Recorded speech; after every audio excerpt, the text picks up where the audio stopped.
제2차 요일전쟁에서 큰 공을 세웠지만 의외로 잘 알려지지 않은 숨겨진 영웅이 또 한 명 있습니다. 그는 바로 하공진이란 인물인데요. 고려사의 기록에 따르면 하공진은 오늘날의 경상남도 진주 사람으로 고려의 6대 왕인 성종 시기에는 압강도구 당사의 7대 왕인 목종 때는 중랑장에 임명되었다고 합니다. 즉, 하공진은 무신이었던 것이죠. 이후 1009년 1월 천추태후가 머물던 천추전에서 화재가 발생하자 충격을 받은 목종은 병에 걸려 드러눕게 되는데요. 이때 하공진은 장군 유방, 중랑장 탁사정 등과 함께 목종의 침전 앞에서 당직을 섰습니다.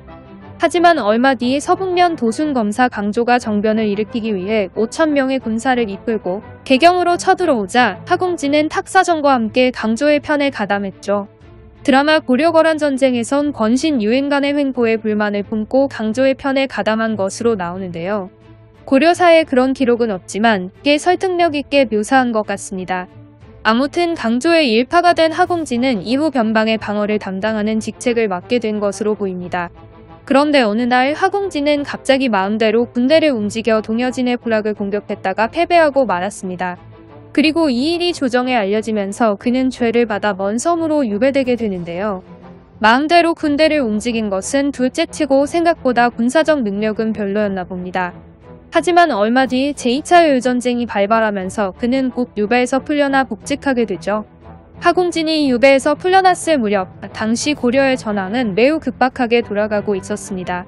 1010년 11월 목종을 시해한 강조의 죄를 묻겠다며 친히 40만 대군을 이끌고 고려를 침략한 요나라의 황제 성종은 통주에서 방조의 30만 대군을 격파한 뒤 승세를 타고 계속해서 남하하여 각주, 안북부, 숙주를 함락시켰습니다. 그리고 연이어 고려 제2의 수도인 서경까지 위협했으나 서경성 함락이 쉽지 않자 서경을 포기하고는 수도인 개경으로 곧장 진격하기 시작했죠. 이로 인해 당시 고려의 왕이었던 현종은 강감찬의 건의를 받아들여 수도인 개경을 버리고 남쪽으로 몽진을 떠나게 되는데요. 하공진은 바로 이때 현종을 뒤따라가 양주에서 그를 아련한 뒤 이렇게 건의했습니다. 거라는 본래 적도를 토벌한다는 명분을 내세웠으니 이제 강조가 잡힌 마당에 사신을 보내어 화친을 청하면 저들은 반드시 군사를 돌릴 것입니다. 이에 현종은 하공진의 건의를 받아들여 그와 고용기란 인물에게 표문을 가지고 요나라군 진영으로 향하도록 지시했습니다. 이후 하공진은 오늘날의 경기도 양주시 회천 농인창업에 가서 낭장장민과 별장정렬이라 인물에게 표문을 주어 먼저 요나라 군영에 보낸 뒤 그들에게 이렇게 말하도록 지시했습니다.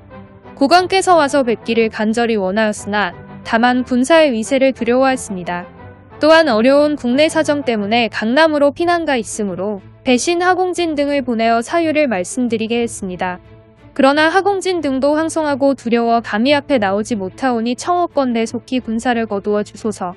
그런데 장민과 정열이 요나라군 진영에 도착하기도 전에 요나라군 선봉대가 하공진이 있는 창화현까지 진군해 왔는데요. 당시 현종은 아직 양주에 머물고 있었는데 즉 현종이 있는 곳 포압까지 요나라군이 추격해온 겁니다. 자칫 잘못하면 요나라군에게 현종이 사로잡힐 수 있는 위험한 상황이었죠. 일단 하공진은 침착하게 앞서 장민과 정열을 보내 전하려 했던 말을 요나라 측에게 자세히 설명했는데요. 그러자 요나라 측은 현종의 행방을 물었습니다. 이에 하공진은 현종이 강남으로 가고 있는데 있는 곳을 모르겠다고 답했고 요나라 측이 다시 거리가 먼지 가까운지를 묻자 하공진은 이렇게 답했습니다. 강남은 너무 멀어서 몇 마리가 되는지 알 수 없다. 그러자 현종을 추격하던 요나라 군사들이 그제서야 철수했다고 합니다. 당시 요나라 측은 고려의 지리를 잘 몰랐는지 의외로 순순히 하공진의 말을 믿었던 모양인데요. 이처럼 위기의 순간에 하공진이 기지를 발휘하면서 현종은 무사히 남쪽으로 계속 피난을 갈 수 있었죠.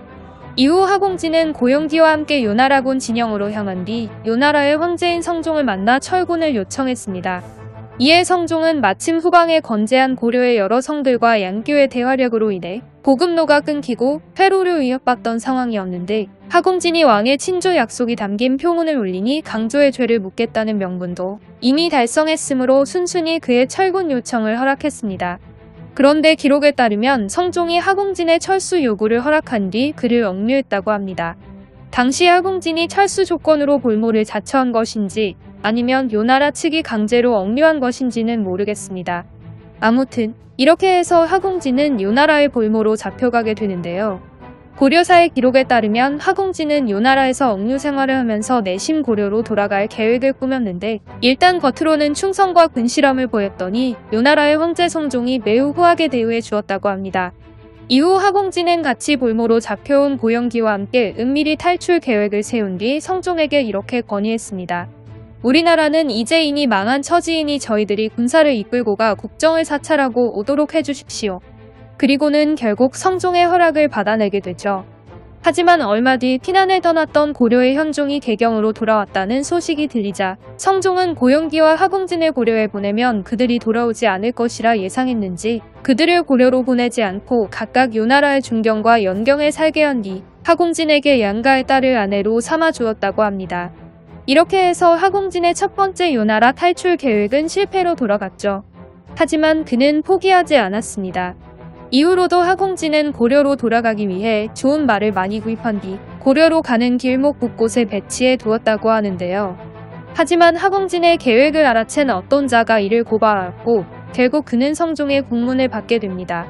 고려사의 기록에 따르면 이때 하공진은 성종에게 이렇게 말했다고 합니다. 제가 우리나라에 대해 감히 두 마음을 가질 수는 없습니다. 죄는 10,000번 죽어도 마땅합니다만 살아서 대국을 섬기기를 원치 않습니다. 그러자 이 말을 들은 성종은 그를 의롭게 여기고는 풀어주며 절개를 바꿔 자신에게 충성하도록 설득했다고 하죠. 하지만 하공진의 의지는 변하지 않았고 심지어 나중에는 성종에게 매우 모욕적인 말로 응대하자 성종은 결국 그를 죽여 심장과 간을 꺼내 먹었다고 합니다. 진짜로 심장과 간을 꺼내 먹은지는 모르겠지만 하공진을 매우 잔인하게 죽이지 않았을까 하는 생각을 해봅니다.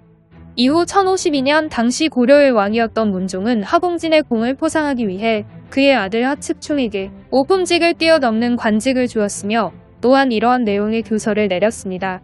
좌사당 중 하공진은 통화 28년에 거란군이 침입하자 죽음을 무릅쓰고 적의 군영으로 가 세치의 혀를 휘둘러 대군을 물리쳤으니 공신각의 초상을 모셔야 할 것이다. 그리고 얼마 뒤 하공진을 상서공부시랑으로 추증했다고 합니다.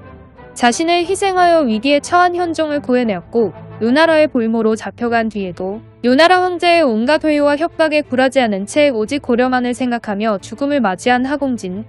그는 정말 고려의 충신이 아니었나 싶은데요. 이러한 그의 생애가 앞으로 더 많이 알려졌으면 좋겠습니다.